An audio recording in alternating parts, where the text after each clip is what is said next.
कुछ दिनों पहले यहीं संसद के भीतर प्रधानमंत्री जी ने एक टिप्पणी की थी। हम सब गलतफहमी से यह मान गए कि प्रधानमंत्री अपने लिए कह रहे थे। उन्होंने कहा था कि एक आदमी सब पर भारी हो। हमने सोचा वो अपने लिए बात कर रहे हैं, क्योंकि हमेशा प्रधानमंत्री अपने लिए ही ज्यादा बात करते हैं, आई मी माई सेल्फ प्राइम मिनिस्टर। लेकिन अब समझ में आ रहा है कि वो टिप्पणी उन्होंने अपने लिए नहीं की थी, रिंग मास्टर गोगो के लिए की थी। कौन है ये ring master Gogo? Ring master Gogo उनके दोस्त हैं गौतम अडानी। ये टिप्पणी गौतम अडानी के लिए की थी। वो एक आदमी, वो एक दोस्त पूरे हिंदुस्तान पर भारी हो गया, हिंदुस्तान की कैबिनेट पर भारी हो गया, हिंदुस्तान की संसद पर भारी हो गया। और वैसे हम उनको धन्यवाद भी देना चाहते हैं गौतम अडानी जी को। गौतम अडानी जी की वजह से देश के नौजवानों को रोजगार मिला या नहीं मिला वो तो आप जानते हो।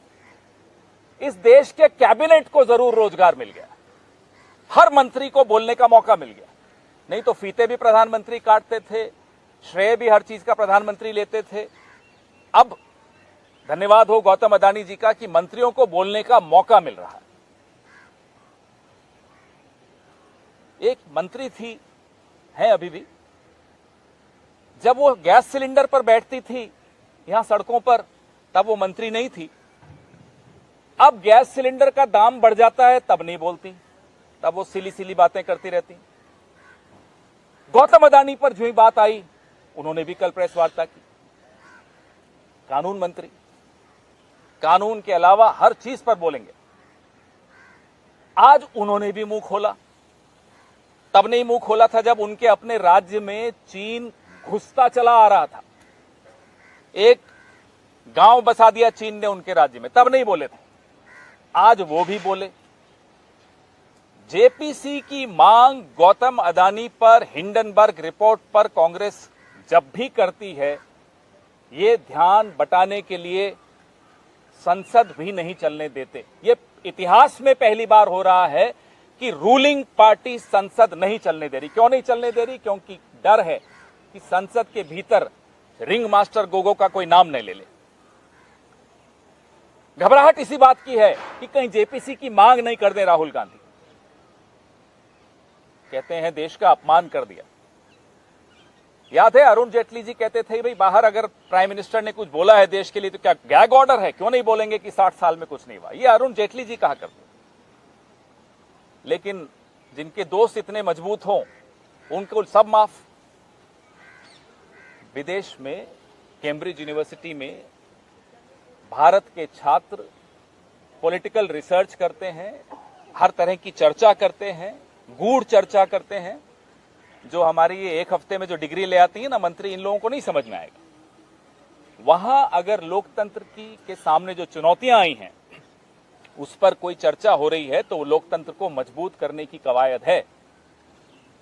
देश का अपमान तो तब होता है जब आप चीन को क्लीन चिट दे देते हैं। देश का अपमान तब होता है जब देश के विदेश मंत्री कहते हैं कि चीन तो हमसे बड़ा है, वो तो बड़ी इकोनॉमी है, बड़ी अर्थव्यवस्था है, हम उनसे कैसे लड़ सकते हैं। तब होता है देश का अपमान। देश का अपमान तब होता है जब देश की जुडिशरी को आप मजबूर करते हैं कि वो प्रेस के सामने आकर अपना रोना रोए। देश का अपमान तब होता है जब सुप्रीम कोर्ट इलेक्शन कमीशन कैसे बनाया आपने उस पर इतनी गहरी, इतनी कड़वी टिप्पणी करती है। तब आपको देश का अपमान नहीं लगा कि आपकी जो करतूतें हैं उससे कैसे अपमानित हो रहा है देश। आपको याद है अभी कुछ ही दिन पहले इलेक्शन कमिश्नर को आपने कैसे नियुक्त किया, उस पर सुप्रीम कोर्ट ने सरकार को अच्छी तरह से जली कटी सुनाई। तो लोकतंत्र को मजबूत करने की अगर कोई कवायद करता है तो इन्हें बड़ी परेशानी होती है। कांग्रेस पार्टी ने इस देश को जो ये कानून है आज बहुत संघर्षों के बाद दिया, बहुत बलिदानों के बाद दिया। स्वतंत्रता से पहले के बलिदान, स्वतंत्रता के बाद के बलिदान। ये हमें कहते हैं कि जाइए लंदन में झाड़ू लगाइए, वहां माफी मांगिए। ये काम तो आपका था, आप ही करते थे। जब अंग्रेजों का राज था तब यही कर रहे होते थे आप। माफी भी मांगते थे, चिट्ठी भी लिखते थे।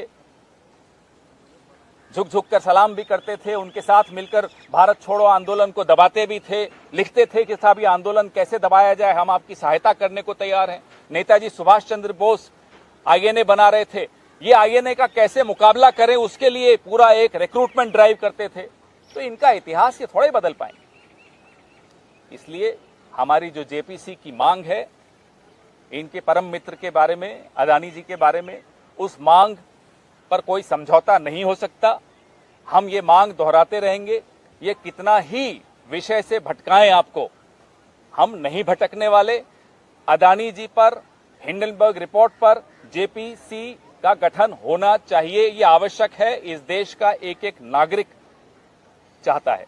इस देश में जो आज बेरोजगारी है, महंगाई है, जो कब्जा है प्रधानमंत्री के दोस्त का संसाधनों पर, उस पे देश को एक जवाब चाहिए और वो जवाब जेपीसी के माध्यम से ही मिल सकता है। कांग्रेस पार्टी इस पे कतई कोई समझौता नहीं करेगी। भले कितने ही मंत्री अपना रोजगार पालें, अगले कुछ दिनों में रोज एक प्रेस वार्ता होगी। क्यों नहीं चलने देते संसद? क्यों नहीं उस पर चर्चा होती? क्यों अदानी जी का नाम आते ही एक्सपंज कर दिया जाता है? आपको याद है, अभी तो सिर्फ राहुल गांधी जी ने वो बोला कि माइक्स ऑफ कर दिए जाते हैं। किसान कानून कैसे पास किए थे राज्यसभा में, कैमरे तक ऑफ हो गए थे। फिर कहते हैं लोकतंत्र कोई खतरा नहीं है। लोकतंत्र को सबसे बड़ा खतरा आपसे है प्रधानमंत्री जी और आपके दोस्तों से है। धन्यवाद।